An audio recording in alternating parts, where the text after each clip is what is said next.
Hello, everyone. Welcome to Prophetic Narrative. I pray that you are doing well. I do have a word from the Lord, but first, before we get started, I want to take a few minutes to thank all of the subscribers, those who have been here from the beginning, those who are just coming to connect. I want you to know that your presence is truly appreciated. I do have a word from the Lord today concerning divine interruption, breaking protocol in this June, and to expect the unexpected as you move forward. Let's go ahead and get started.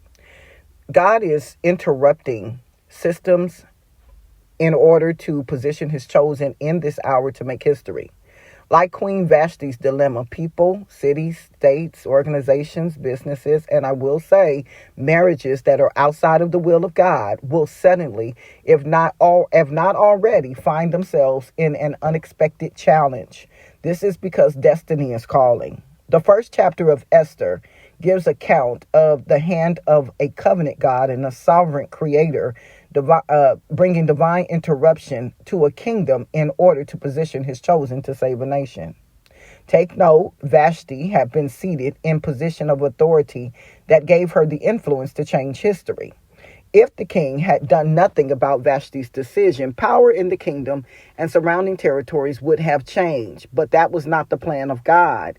It was not for Queen Vashti to make history in the same context as Queen Esther. Now, because the mantle that was connected to the seat carried the mandate of unprecedented, in some way change came. What Vashti did was highly unusual. It was definitely not the norm. She defied the king's court, you guys. She defied the monarchy. Back then they knew better than to do that because the person would end up being an example. Examples were previously made, especially not a woman, right? She knew not to do that. A queen to defy monarchy? No, she had too much influence, and I believe that she definitely knew what the consequences would be. So this was something that was unprecedented in what it put her in a position to be like a social, a threat to society, right? So they had to do something about it. And so because of the nature of her seat, it was widespread, I believe, spiritually speaking, it was widespread. And that led them to lead to look for a queen, just a different kind of queen. It also set everything in order for the other women, right? The other women in high positions, not like, don't try it.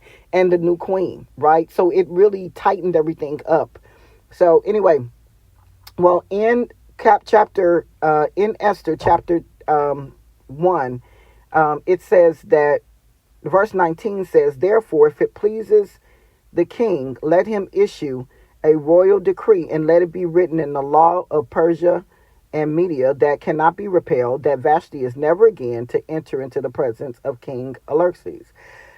Also, let the king give her royal position to someone else who is better than she. Right? You guys, protocol is being broken in this month. Cycles are being broken in this month, but in favor for you.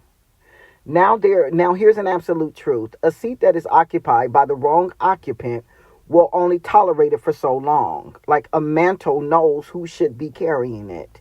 And when the appointed time from the Lord comes and a seat or a position is occupied by the wrong agent, the seat will spit them out, said the Lord.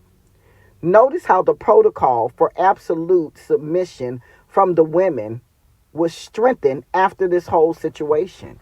Right? It became a big deal. Esther was entering, she didn't just enter in as queen. She had massive favor, but she also had knowledge of the strictness, right? Like of the law that was now reinforced because of the previous occupant. Right? A lot of pressure. Many of you are entering into a seat that has a lot of pressure in it, but the favor of God, the grace of God, and the mercy of God will carry you through. Notice how the protocol for absolute submission for the women was strengthened after this whole situation. This stacked the odds against Esther later on when she was summoned by her destiny through God's divine will to break protocol and to make history. Yesterday morning, you guys, while I was spending time with the Father, he led me to Esther chapter 9, verse 1. And it says, on the 13th day of the 12th month, the month of Adar, the edict commanding the king was to be carried out. On this day, the enemies of the Jews had hoped to overpower them, but now the tables were turned and the Jews got the upper hand over those who hated them. You guys, listen. There are people, things, whatever, that have been opposing you and positioned against you, but the tables have turned. This is a month of divine interruption. And in a time of divine interruption, that means that God has stepped in. And when God steps in, it changes the entire game. And indeed, the game has been changed. The good Lord has turned the tables. So it will not happen the way you thought. However, it will happen in the way that he says. Expect the unexpected. Your good shepherd has prepared your table. Govern yourselves accordingly. Until next time.